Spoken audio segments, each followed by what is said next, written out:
Hello and welcome back to Shakesyear. Today is the last day of Much Ado About Nothing, and we get to hear from Benedicke in what a lot of versions call Act 5, Scene 2.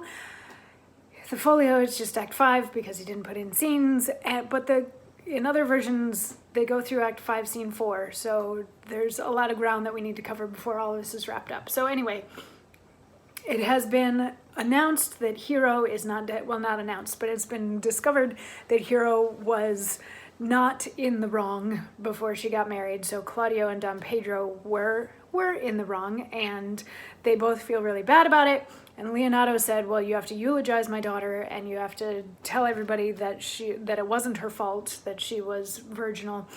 And then you have to marry my brother's daughter, sort of sight unseen. And Claudio's like, yeah, okay, I will. That'll be a thing. So Act 5, Scene 2, Act 5, Scene 2, starts out with Benedicke and Margaret, and he's talking to Margaret about how he should, like, best woo Beatrice, how he can do that, and they're talking about, like, writing poetry and all of this sort of stuff, and he's like, just go get Beatrice and bring her here, and then I'll have a chat with her.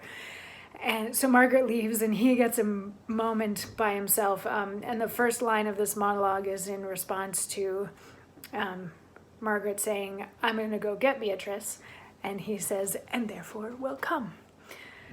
The God of love that sits above and knows me, how pitiful I deserve.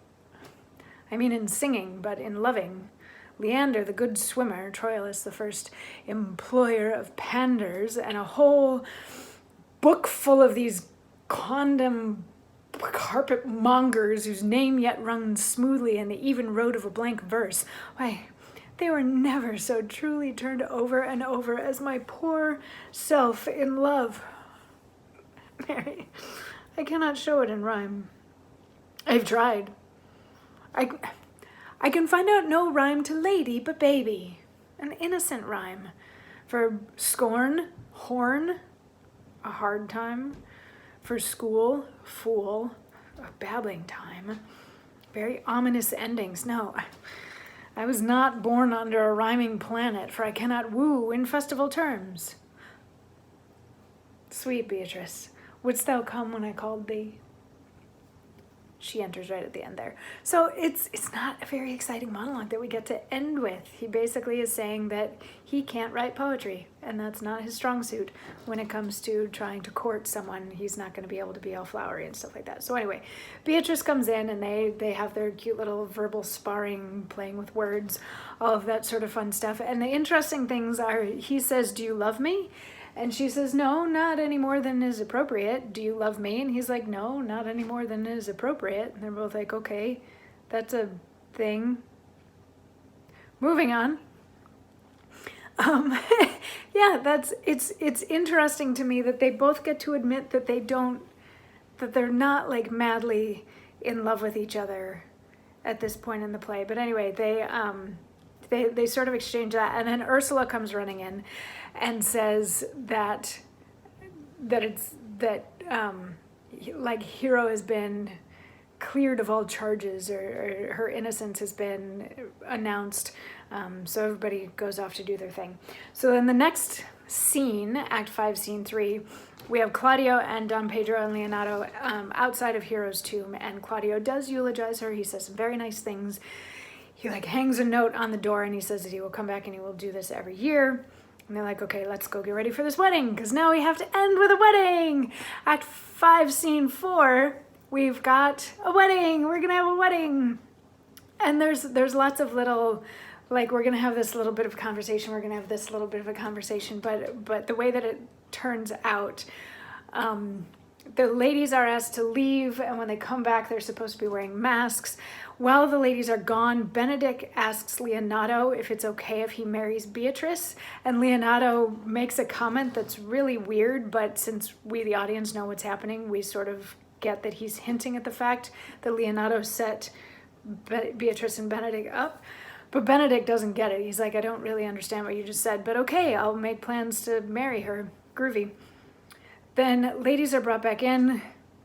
they confirm that Claudio will marry whoever he's supposed to. So he's looking at the ladies. He's like, okay, which one of you am I supposed to marry? And Hero in a mask comes forward. He's like, let me unmask you. And they're like, no, not until you're married.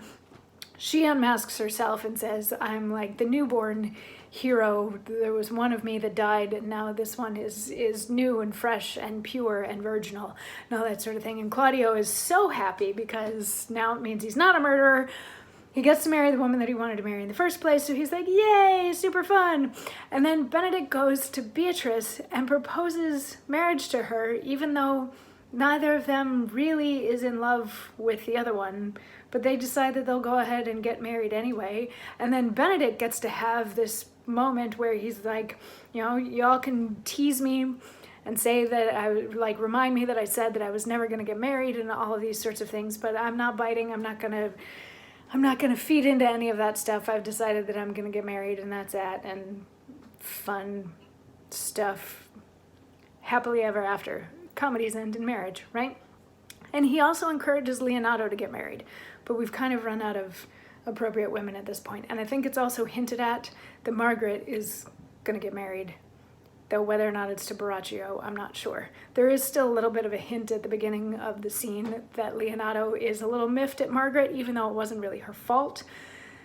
But anyway, so Benedict is like, all right, let's have a dance and then let's get married. And they're like, no, you dance after you get married. And then a messenger comes in and says, we found Don John, and we're holding him in a cell in Messina. And Leonardo's like, yeah, we'll deal with that tomorrow. Let's dance. And the play ends with a dance party. Dance party, woohoo! And that's Much Ado About Nothing. So the nothing about which Much Ado was made, in my mind, is Hero's purity, because it was never anything that had to be questioned. And then the other nothing about which Much Ado was made was trying to set Beatrice and Benedict up. It's, to me, that relationship is a little bit like, I love the witty banter. I love the back and forth. I love that she's so strong a character. I love her whole monologue about like, oh, if I was a man, I could go beat up. Well, it's not a monologue. Her whole rant that gets interrupted a lot, so it doesn't qualify as monologue. But her whole bit of like, if I was a man, I could beat up Claudio. I like her standing up for her female cousin in that way. All these sorts of things. Like, and it's cute. It's fun. And Dogberry is the comic relief, like the police officer who doesn't really do things right and know what he's saying and all that sort of stuff. Like, it's cute and it's funny and it's fun and it's a play that ends with a dance party. It's unsatisfying to me that Beatrice and Benedict agree to marry each other at the end, given how against it they were from the beginning.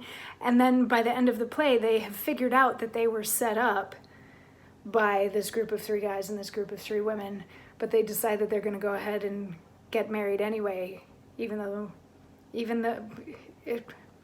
find that part unsatisfying.